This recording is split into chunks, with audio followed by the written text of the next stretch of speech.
Hi, everybody. Welcome to my very first podcast. I'm Laura Wilkinson from Cozumel for You.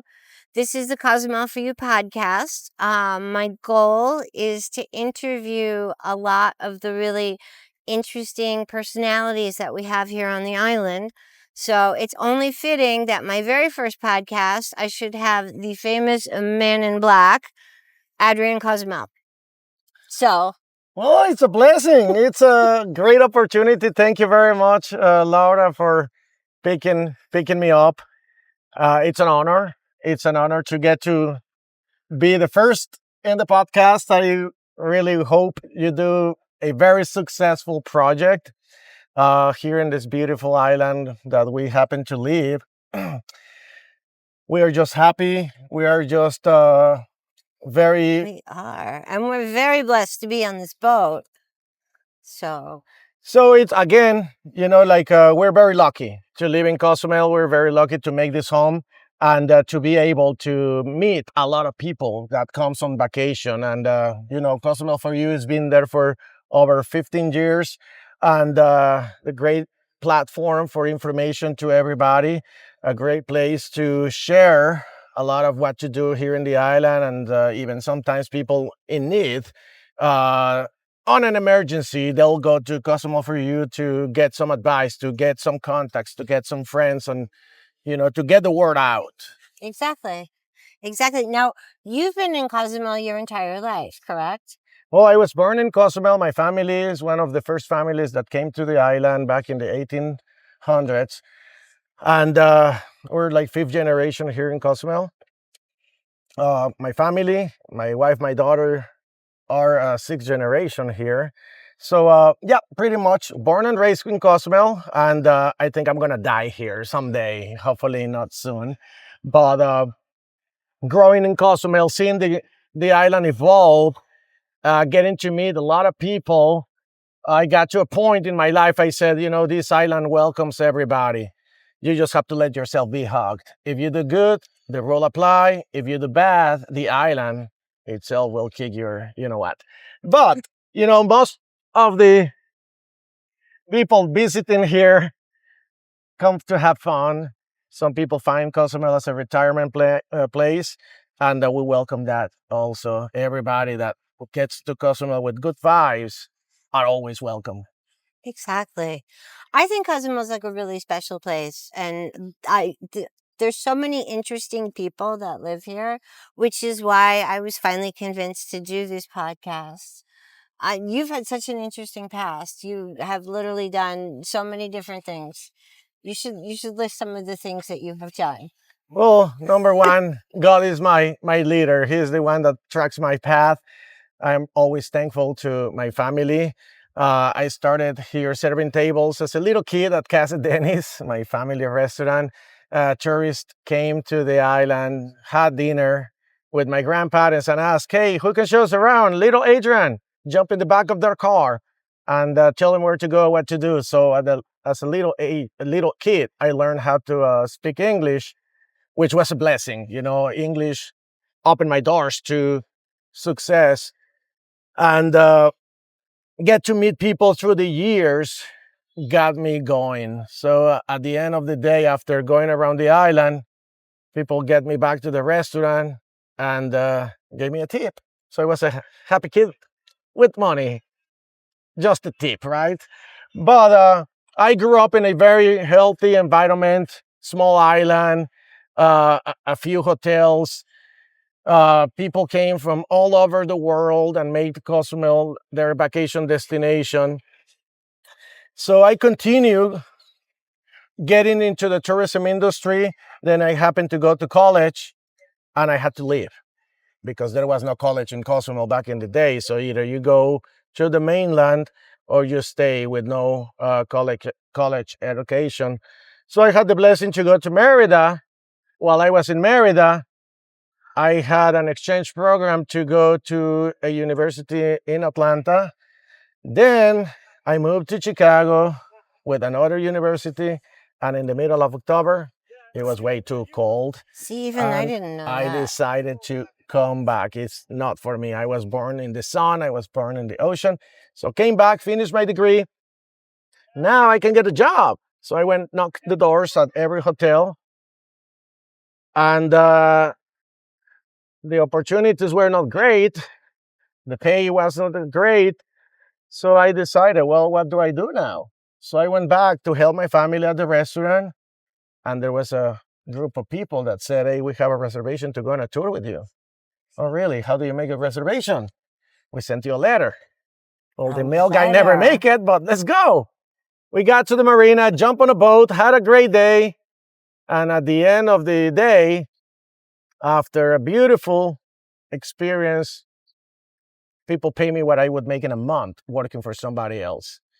And the rest is history. I continue doing tours, private experiences, taking people to the most remote places in the island, to the northern side of the island, which is the most remote part of Cozumel, to the south, to the east, to the west, you name it, in the jungle, in the ocean, to a cenote, to a cave, market, restaurants, you name it. So I continue growing into the tourism and became a surfer and became a beach bum.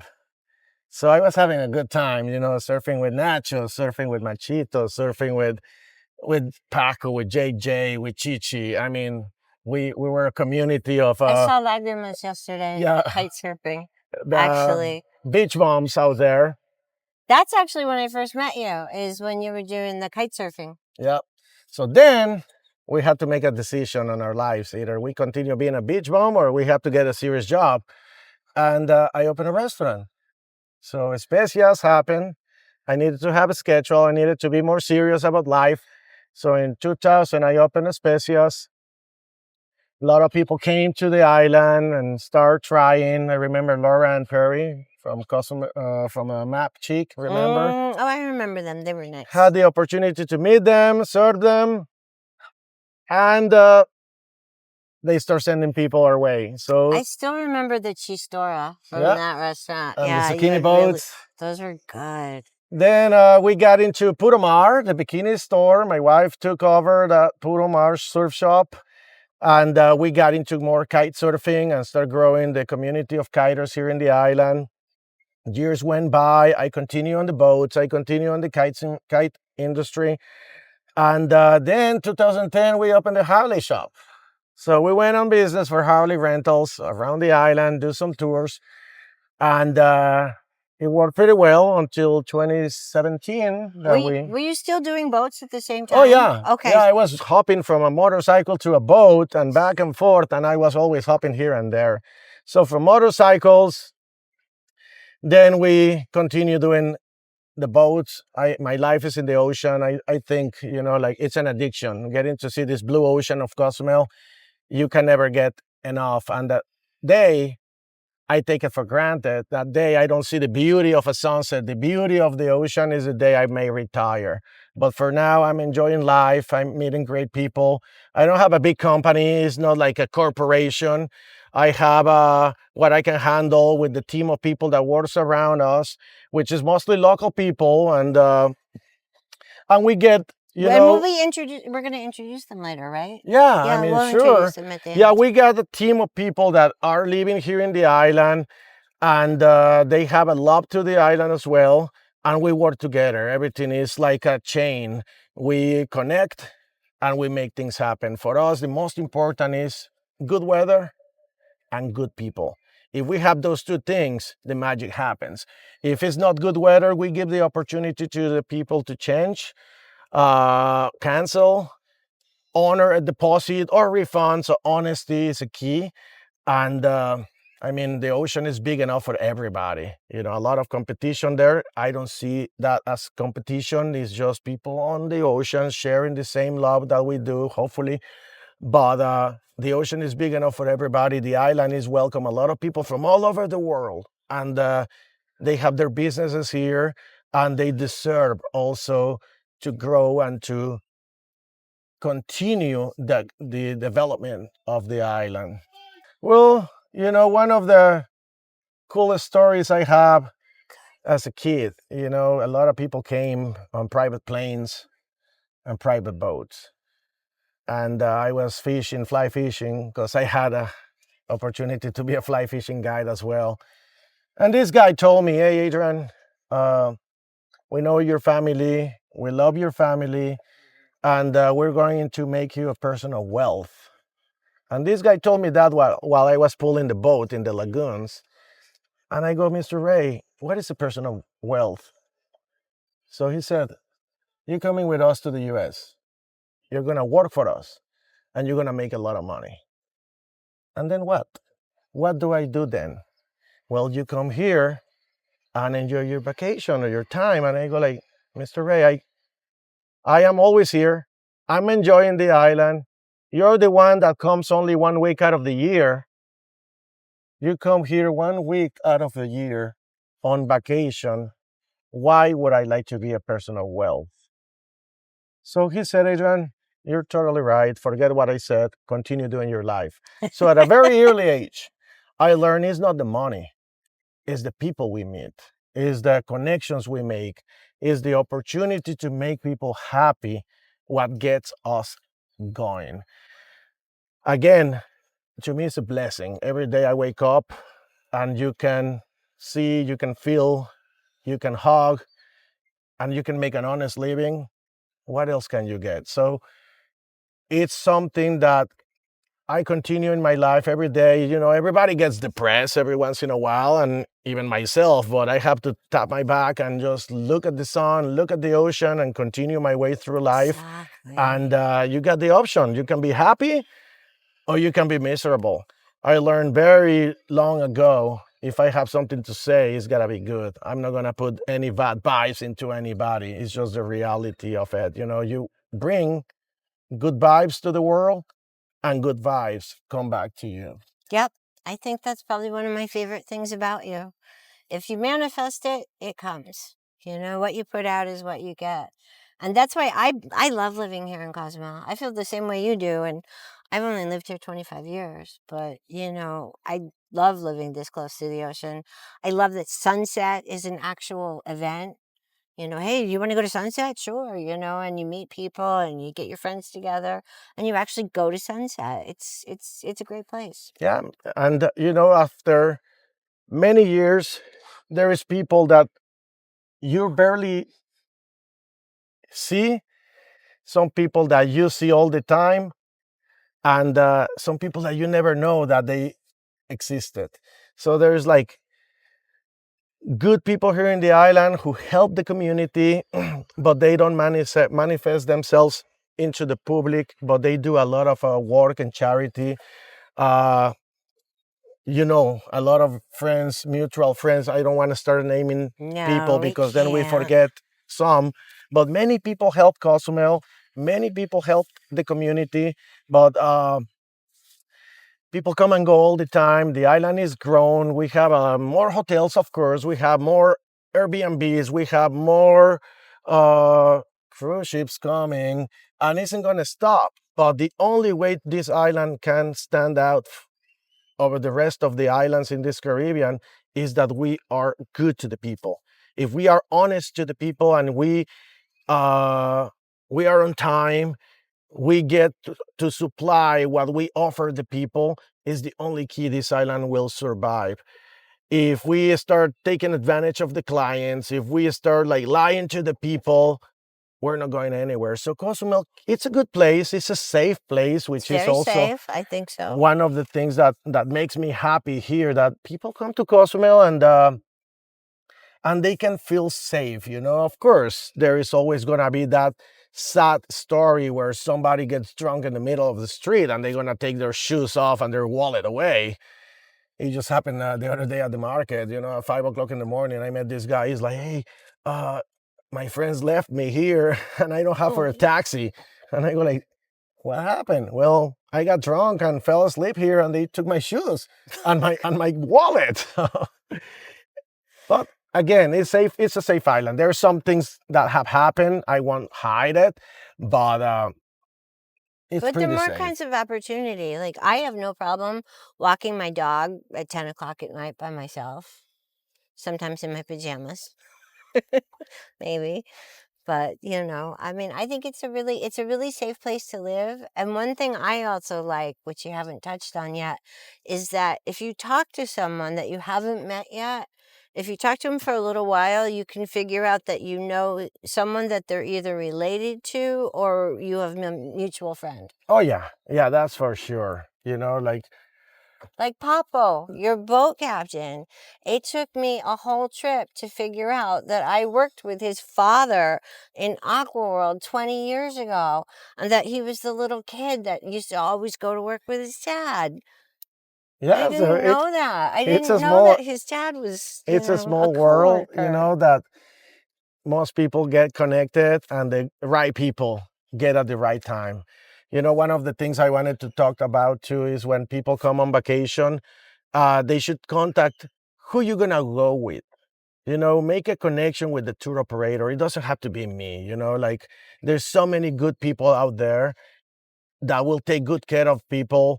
And it's important that you make that connection, that you interact with your operator, and that way you're gonna get a straight path to a good experience rather than like some recommendation from another recommendation that you don't know who you're gonna go with and they don't know if they're gonna get picked up on time, what kind of boat you're gonna get. Most important is communication, interaction. Do a little work, because that's what makes the vacation beautiful, what makes the vacation different. Well, like the hardest question when people ask on Cozumel for you, who's the best dive instructor? I was a dive instructor for 20 years. Do you want a woman as a dive instructor? Do you want a man? Do you want to learn the technical aspects of it? Or do you want to just, have a good vibe? You really have to kind of figure out what you're looking for and sort of meet the right person. Yeah, and there's many people, guiding that are great. I cannot tell you there is one No. best guy. Never. Everybody who loves their job are gonna do their best to give a good experience. But again, it's when you do that exchange of information, when you communicate with them, when you get to know them before you come. So that way you have a friend. It's not just a tour. Yeah. Oh, and another thing, we love when people, before they come down, say, I have a little extra room in my suitcase. Oh, yeah. Let me know if you need anything.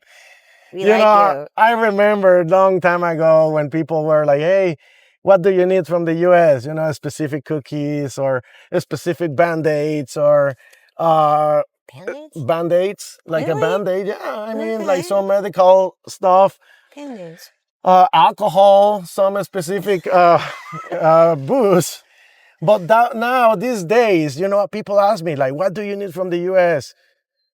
We can get everything right now from Amazon and internet shopping. But I tell the people, you want to bring me something, a hug and a smile. It's That's a like good one. I tell the people, what you need from the US or Canada or Europe, whatever, a hug and a smile. If you come with I like that, sunscreen. we got it. Just FYI. One year, though, I have to be very careful with that. One year, I remember Benny Campos and I were talking, and I asked for candy corn, and I got 11 bags of candy corn. No one likes candy corn that much. Like, it was good for the first 3 or 4 bags, but, we gave it away for Yeah. Halloween. It was great. Another thing, always when you get to the island, communication is the key. No matter where you go, on a boat, or taxi, or a hotel, or a dive operation, jeep tours, you name it, always get the price up front.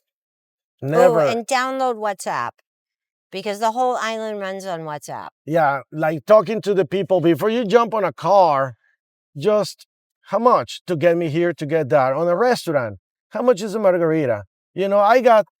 I got cheated in Miami with a 2-for-1 margarita, and yeah, they showed up with a 2-for-1 margarita like this big, but it was $90.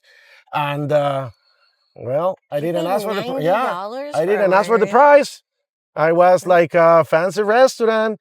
So Cozumel, I hear stories that people get uh, taken advantage of, but a lot of the times it's the lack of communication. We're like another thing I like to mention. People come off a cruise ship. There's the controversy of the cruise ship. It's people. People come to vacation. There's great people coming off a cruise ship. I remember this one time I had somebody told me about what do you need? And I told him, well, bring some supplies, like school supplies.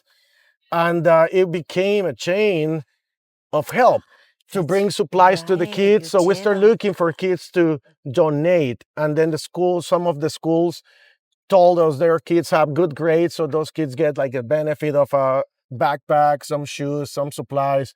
And that's something we don't advertise because it's not out of my pocket. It's the people that come to us and share with the island, you know. Art teachers are always looking for art supplies, colored pencils, colored paper, things like that. They always do. Firefighters, you Yeah, know that firefighters. 2008, I became director of ecology and we had a fire. We had a big fire on the trash dump. And I told the firefighters, what can we do? And we didn't have enough resources to shut it down. So we team up with a bunch of people. We drill some holes, start getting water. There was a guy with a bulldozer. And that's when I realized the need of a firefighter in Cozumel. So any opportunity we have to help them in their charities, buying t-shirts, bringing them any gear, it helps. It helps the people, you know. It's not a bribe. It's not giving part of corruption. No, it's just helping those heroes that will stand out for us when we need it. Well, right now, we have 20 firefighters from Colorado and Texas that are teaching our firefighters knots and how to rappel down. And so do high altitude rescues and low altitude rescues. Like, so if you fell in a well or a cenote, the big litter baskets, they can get you out. So, and every year they come down. Last year they brought down the big heavy jackets and the special pants, which worked out really well when Mama Lucha caught on fire. Yeah. Growing up in Cozumel was beautiful. You know, we had as a kid, 30th Avenue was the end of the road. 30th Avenue, it was the last avenue out there. And everywhere you go, you knew somebody. Everybody knew who you were and you knew who they were. And you could walk into everybody's house or salt or sugar for like a tortilla. I mean, you name it. Everybody had their doors open. And you go to the ocean and you see the stingrays and the sharks swimming right in front of the ocean front in downtown. You grab a conch, bring it home. You get a fish or like a lobster. You get a couple of those, bring them home and cook them. We didn't have the idea of killing everything. So it was a beautiful thing, you know, going to places that were remote. But the island started to grow. The beauty of Cozumel started to get exposed, and more businesses happened, more hotels happened, more demand of food happened, and those resources started to fade away, which is the sad part of it, you know. We got the protection areas now that we cannot fish, and we have to respect that. We cannot take any resources from our protected areas. Cozumel continue growing, more hotels, like I said before, which is giving opportunities to many people to make a living, but also it affected the island environment. Something you cannot stop. It is going to continue. We cannot tell the people don't come to Cozumel anymore. We have to stop the growth of it. It's hard.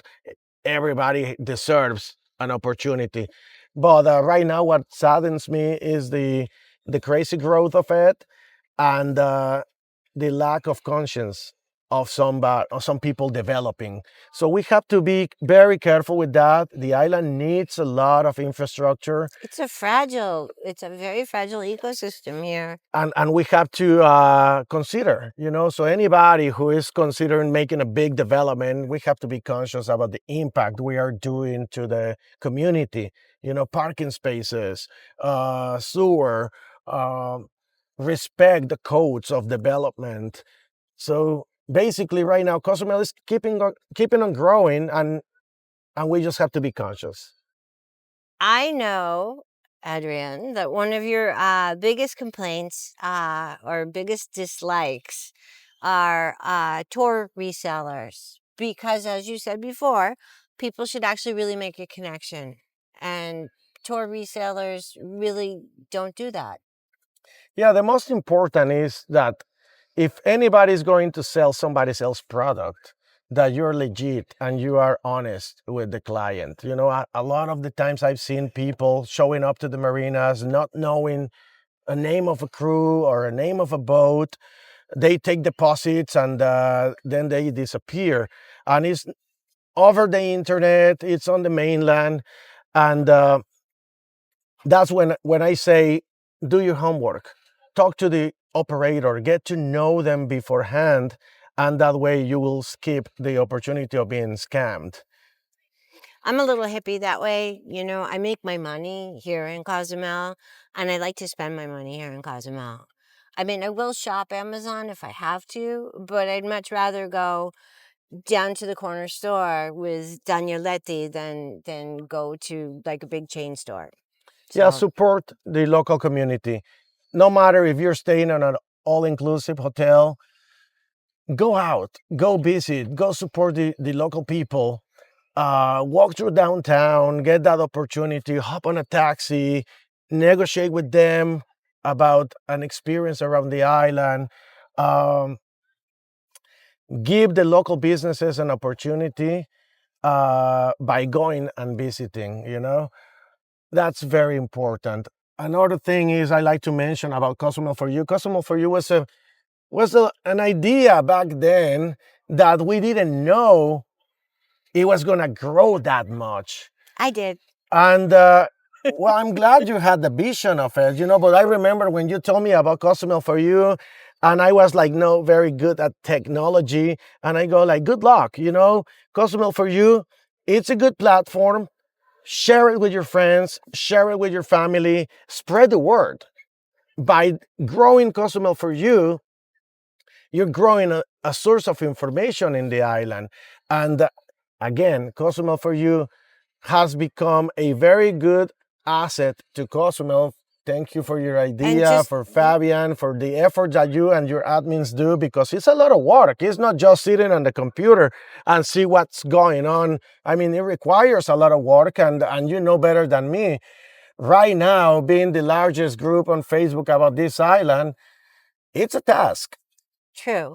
But just like you, I am so blessed to be able to do this. I mean, to point out all the really cool and wonderful things there are to do on this island to people. Part of the reason why I started it is because I was always hearing about things after they happened. Did you go to the feria at Cedral? There was a feria. Did you go to the exhibition at the museum? There's a lot of really interesting things going on, and it's hard to find out where they are before they happen. And I just love to be able to tell people, hey, don't forget next week there's a 5K road race that's going to help special needs kids get gym equipment, you know, things like that. It's a really great position to be in. Pues acá tenemos a Capitán Papo y a Tim, que son parte de nuestro equipo aquí en Cozumel. Y pues son gente también de aquí de la isla que tienen mucho cariño a Cozumel. Y pues quería yo también presentarlos, ¿no? Porque sin toda la gente que nos rodea, pues no podemos hacer nuestro trabajo. Mucha gente más hay atrás que no pudo venir hoy, claro, pero somos un gran equipo de gente cozumeleña, de gente que quiere la isla, de gente que quiere el turismo y pues que seguimos atendiendo. Thank you very much for being my first guest. Thank you for convincing me to do this podcast. I'm going to try and keep it up and do a lot of the really interesting people that live here on the island. So if you folks have any idea about someone that you'd like to learn a little bit more about or things like that, let me know. And thanks for paying attention. Yeah. Oh, thank you again. Thank you very much for thinking of me. You know, as for my contact, I don't have a web page. Or a logo. I don't have a logo. I don't have an email. Just look up Adrian Cozumel on Google. Yeah. And then you'll find a way to reach out to us. You can do a WhatsApp off your Facebook page. Yeah. You do have Instagram too. Just Adrian Cozumel. Yeah, there you go. No logo. No logo, no website. We just go with the flow. Salud. Salud. Let's get a beer.